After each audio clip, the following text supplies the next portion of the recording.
the problem is that it's all siloed, and we're just trying to run managed and unmanaged distributed applications across cloud-based, on-prem, and hybrid infrastructures with mission-critical transactions. So identifying any risk or vulnerability across all that, not to mention just like the sheer amount of data and all of the data noise that comes with it, there's so much noise.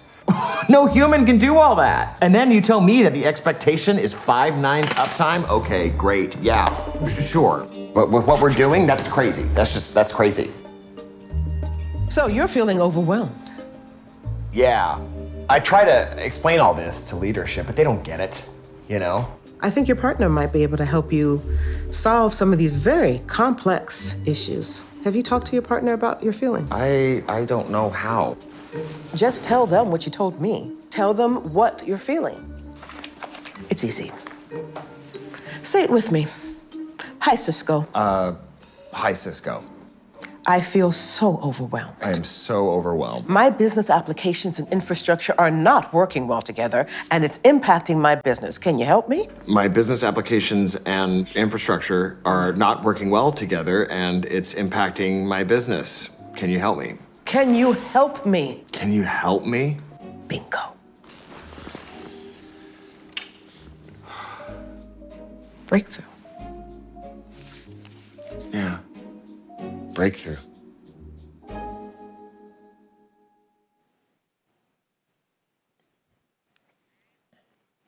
Tere hommikust või siis juba pärastlõunat tegelikult, jah. Minu nimi on Lauri Makke ja olen siis ka Eesti juht viimased 12 aastat. Ja on väga tore näha siin mõningaid inimesi ja loodetavasti on palju ka kuulamas mind online'is. Millest siis jutt tuleb? Enam-vähem seesama lugu, mis sisse juhatas, on see, millest juttu tuleb. Ehk siis analüütikast, loomulikult tehisintellektist, muidu see ei oleks siin tuleviku IT-lava. Ja siis ühe suure ettevõtte ühinemisest Ciscoga, ehk siis Splungist, millele juba vihjati. See on suhteliselt uus uudis, eks ju, selles mõttes, et ühinemine tegelikult toimus alles, kui ma mäletan õigesti, 23. märtsil, mis tähendab seda, et veel väga palju on segast, aga samas on juba väga palju ka andmeid, mis muutub paremaks, kuhu me liigume koos ja selles mõttes teeme nii-öelda otsa lahti. Võib-olla on küsimusi, millele ma ei oska kohe vastata, siis pärast leiame nendele vastused ka. Nii, aga alustame võib-olla sellest, et täna, eks ju, firmajuhid on kõik ees ühe uue revolutsiooni ees, nii-öelda, mis on siis tehisintellekt ja ütleme niimoodi, et ettevõtted, kes nii-öelda tehisintellektiga täna ei tegele, on tõenäoliselt varsti maha jäämas. Et see on ülioluline sellega tegeleda ja leida võimalused, kuidas see kasutusele võtta, sest nii-öelda ennustatakse, eks ju, et tegemist on uue revolutsiooniga, mis on võib-olla olulisem kui mõni ükskõik milline teine tehniline revolutsioon viimasel ajal. Ja kuidas siis nii-öelda see edu saavutada, selleks on siis erinevad meetodid. Et üks siis nii-öelda quotesin, et uuel digiajastul peavad organisatsiooni edu saavutamiseks ühendama inimesed, asukohad, rakendused, andmed, seadmed, mis siis hoiavad seda ettevõtet töös, ehk siin on rõhk sõnal ühendama, ja teine on, et kaitsma kogu oma digitaalset jalajälge küberohtude, seisakuaegade ja muude äririskide eest. Ehk siis turvama, ühendama. Need on 2 olulist sõna. Ja organisatsioonid, kes saavad selle 2 ülesandega hakkama, on tõenäoliselt eelisseisus ja tulusad. Nii, aga vaatame siis kõigepealt ka seda, et miks seda üldse vaja on, et tõenäoliselt on põhjuseks kliendid. Ja kliendid on siis need, kes muutsid, nimetame seda täna tegelikult, eks siis application generation, ehk siis rakenduste generatsiooniks, kes said hoo sisse pärast Covidit või koos Covidiga.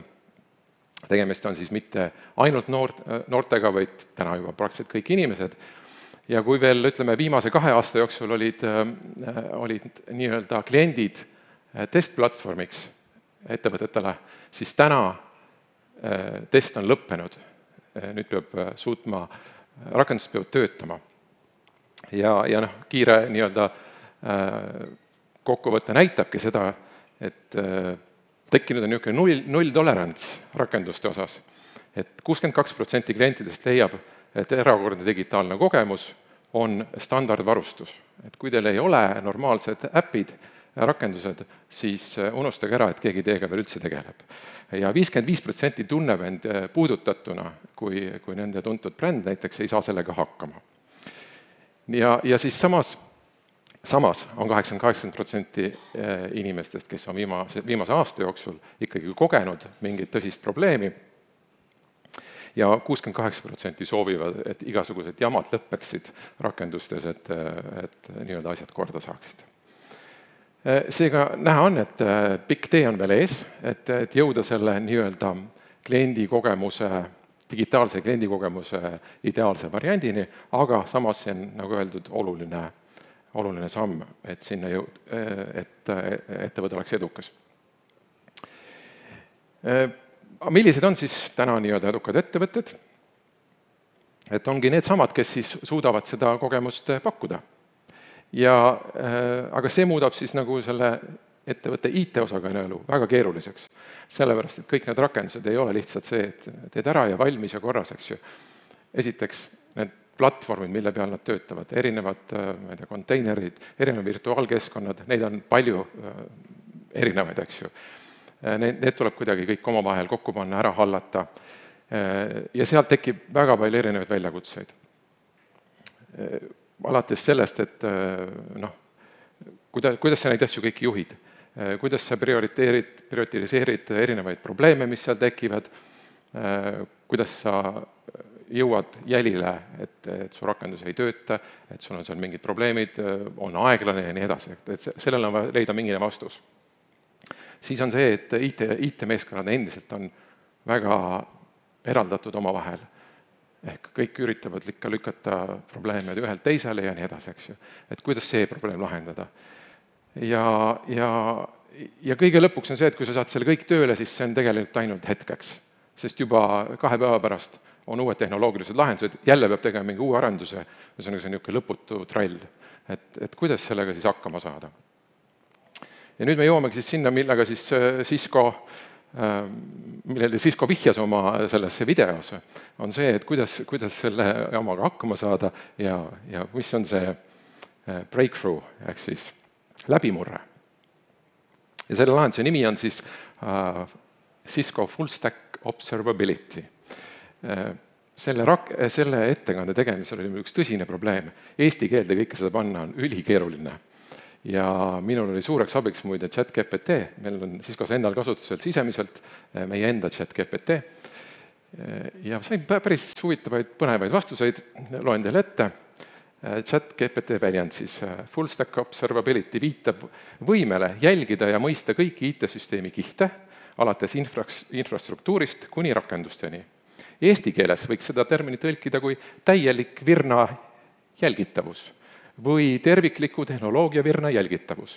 Tuleb aga meeles pidada, et IT-valdkonna spetsiifilised terminid jäävad tihti originaalkeelde või kohandatakse neid vähe.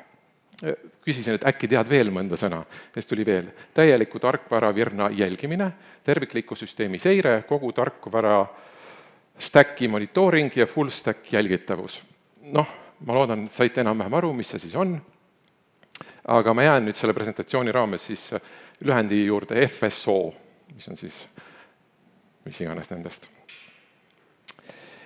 Ja FSO on siis lahendus, mis koondab kogu olemasoleva info nii rakendustest, võrkudest, erinevatest pilveinfrastruktuuri lahendustest, turvalahendustest, nii edasi, et lõppkliendi seadmetest ja igalt poolt mujalt. Ja selle info, mis ta saab, selle alusel ta siis keskendub vastavalt kliendi soovile kõige olulisemale. Kas selleks on siis mingid finantsandmed, mingid turvaandmed ja nii edasi, eks ju.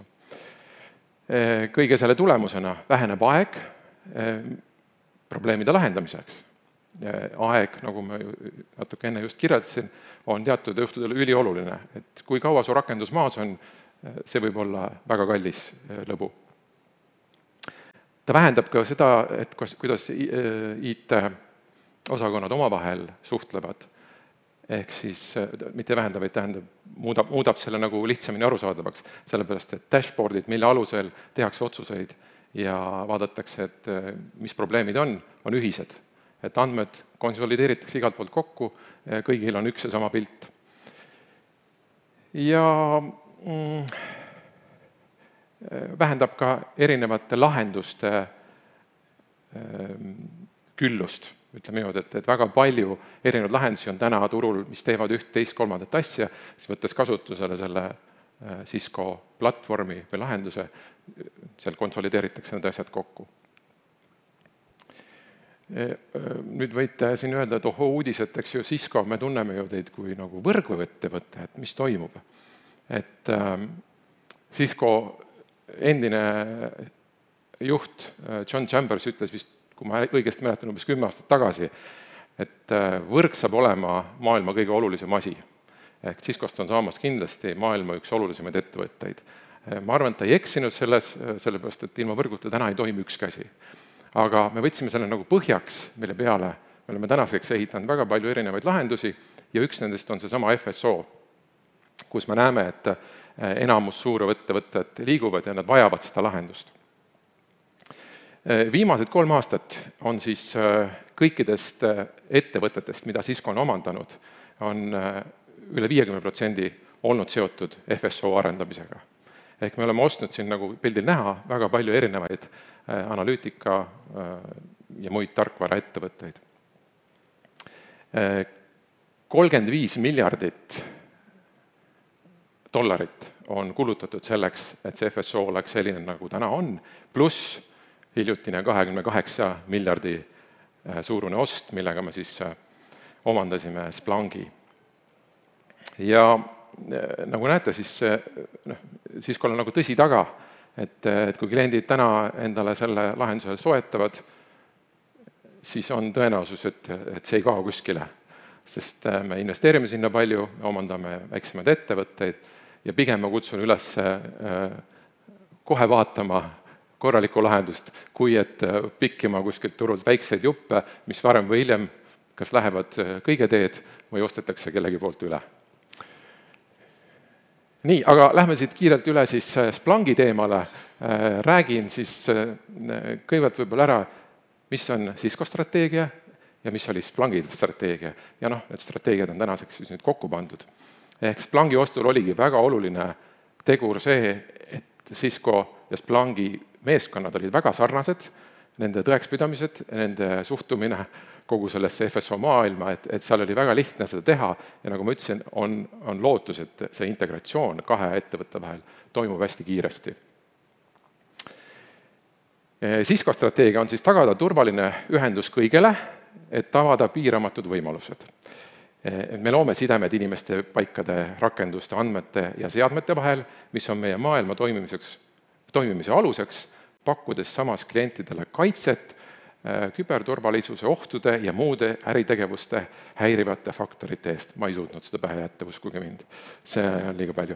Ja Splunki strateegia on kujundada turvalisem ja tõrgeteta toimiv digitaalne keskkond. See on ülioluline roll maailma juhtivate suurettevõtete digisüsteemide turvalise ja pideva töös hoidmise juures.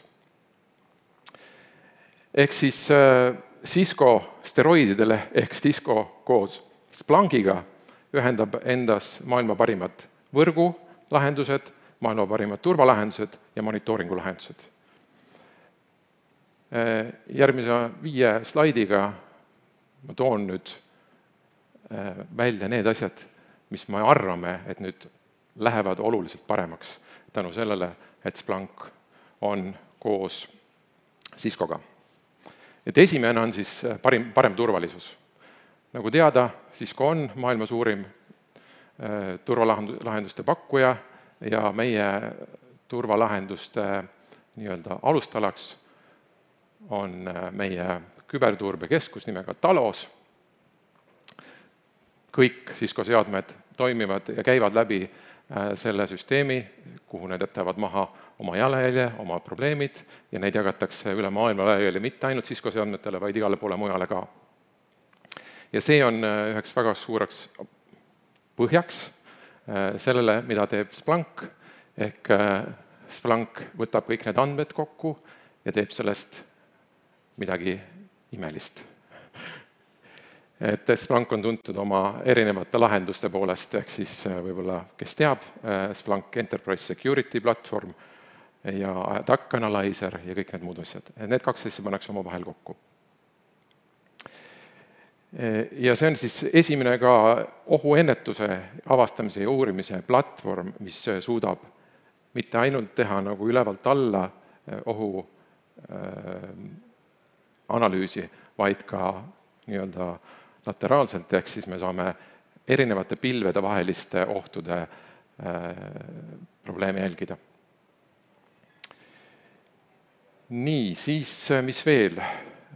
Loomulikult tuleb Splunkiga kaasa korralik logide haldus ja üleüldse kõik, mis puudutab datat, ehk data on see, millega on Splunk tuntud. Veel üks lubadus, mida Cisco on andnud juba ammu ja nüüd koos Splunkiga veel enam, ehk meie platvormid jäävad avatuks. Ehk multivendor platvorm, millega on Splunk tuntuks saanud, see jääb avatuks, ehk siis Splunki näiteks CM platvorm jääb avatuks kõigile. Nii, vaatame edasi. Parem jälgitavus, monitooring, jällegi, et kõige terviklikum vaatlemislahendus, mis siis võimaldab veel pakkuda neid hämmastavaid digikogemusi, millest ma alguses rääkisin. Ja põhjus see sama põhjus nagu räägitud, et me kombineerime kokku Cisco turva informatsiooni, Cisco informatsiooni, mis tuleb võrkudest. Ei ole kellelgi seda paremat infot kui Cisco'l üle maailma ja lisame sinna Splunki andmevõimekuse ja selle põhjal on meil võimalik genereerida õigeid raporteid. Ja kui me sinna lisame veel tehisintellekti, mille poolest on ka Splunk tuntud, siis tulemus on jällegi geniaalne. Nii, ma vaatan, mis ma siit veel välja pikin. Kuna aeg surub peale, siis ma tegelikult hüppan siit edasi ja vaatame järgmised, et paremad võrgulahendused. Jällegi seesama, kõige aluseks on andmed, mida rohkem on meil andmeid, mida rohkem me suudame selle pealt analüüsida, seda paremad on meie võrgud. Ja Cisco seadmed kasutavad kogu seda analüütikat, et pakkuda turvalist ühendust ja pakkuda seda, et me näeksime ette probleeme, mis võivad tekkida võrguühendustel. Ja nagu jällegi öeldud, kui su võrguühendused on maas, siis tähendab, et su rakendused ei tööta. Kui rakendused ei tööta, raha ei tule.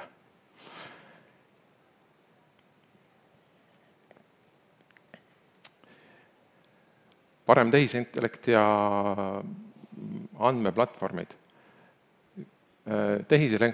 Tehisintellekti ideaalseks tööks on mitu eeldust. Üks on see, et meil on piisavalt koguses andmeid, et neid analüüsida. Kui neid on piisavalt, ja nagu ma juba mitu korda olen korranud, siis kui Splunk 2 peale suudavad teha rohkem kui enamus ettevõtted maailmas, siis selle tulemusena on meil võimalik mitte ainult teha õigeid otsuseid, vaid meil on võimalik ka ennustada, mis võiks olla järgmised innovatsioonid, mis võiks olla järgmised tegevused, mida me ei ole üldse ise veel avastanudki, eks ju. Et see on see, kuhu tegelikult kogu infotehnoloogia täna liigub, kõik ettevõtted, eks ju, et minna nii-öelda selle järgmise sammuni, et näha, mida veel teha saab. Ja meie lootus on, et need kaks platvormi kokku pannes teevad jällegi midagi imelist. Vist ütlen seda juba teist korda. Nii, ja kõige lõpuks kulutõhusus ka.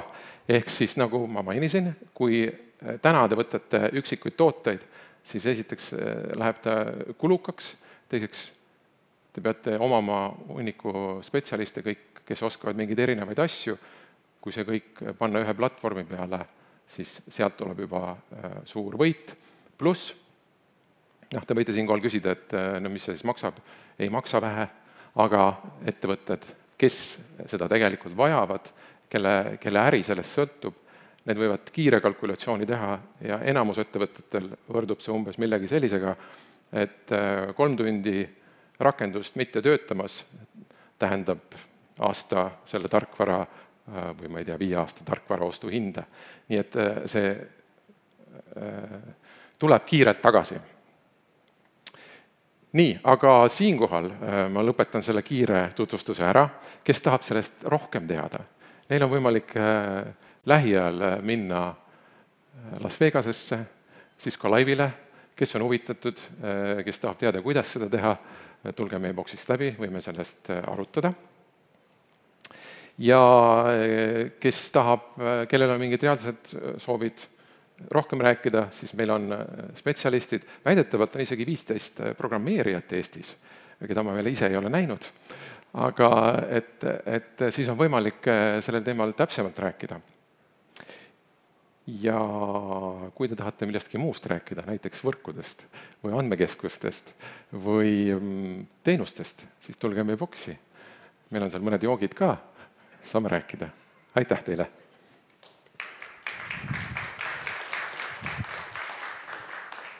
Ja, tänan oma poolt ka Laurit, kes andis väga hea ülevaate, kuidas 2 suurt ettevõtet ühinevad ja juba 1,5 kuud pärast ühinemist on tegelikult väga selge vaade, kuidas koos edasi minnakse. Aga State'ilt küsimusi ei ole, ma tegelikult küsin ise ühe küsimuse su käest, et mis sina siis ka esindajana nagu näed, et kuidas seda küberturvalisust, et te olete kindlasti tehnoloogiaettevõte, kus seda peaks alustama üldse, kas tegelikult inimestest või tehnoloogiast? No igasugune statistika ütleb, et kõige suurem ohufaktor on ikkagi inimene. Ehk selle küsimusele ma ütleks, et peaks hakkama sellest, et inimesi endid koolitada. Näiteks Cisco sees käib praktiliselt kogu aeg niisugune pisteline kontroll, kas ma eksin. Ma arvan, et see koolitus, inimeste koolitamine on kõige olulisem. Okay. Aga loomulikult kogu selle IT toetava abita sealt taga ikkagi minnakse sealt läbi. Mõlemad on olulised. Ja siis üks küsimus veel tegelikult, et sa ütlesid, et sa oled 12 aastat Ciscos olnud, ja selle ajavahemikul slaidi peal oli näha ka, mitte küll nii pikka aega, aga on Cisco omandanud väga palju ettevõtteid. Et milline nendest siis on sinu jaoks kõige meeldejäänevam või kõige põnevam olnud? Cisco on omandanud umbes 200 ettevõtet, kui ma õigesti mäletan muide. Minu jaoks kõige meeldejäävamad või? No vot, hea küsimus. Kindlasti niisugused suuremad on olnud just nimelt Splunk, AppDynamics, StealthWatch. Need on niisugused, mis on nagu teinud turul ka elu huvitavaks, eks ju. Jah, ma arvan need. Okei, aitäh ja aplaus Laurile. Aitäh.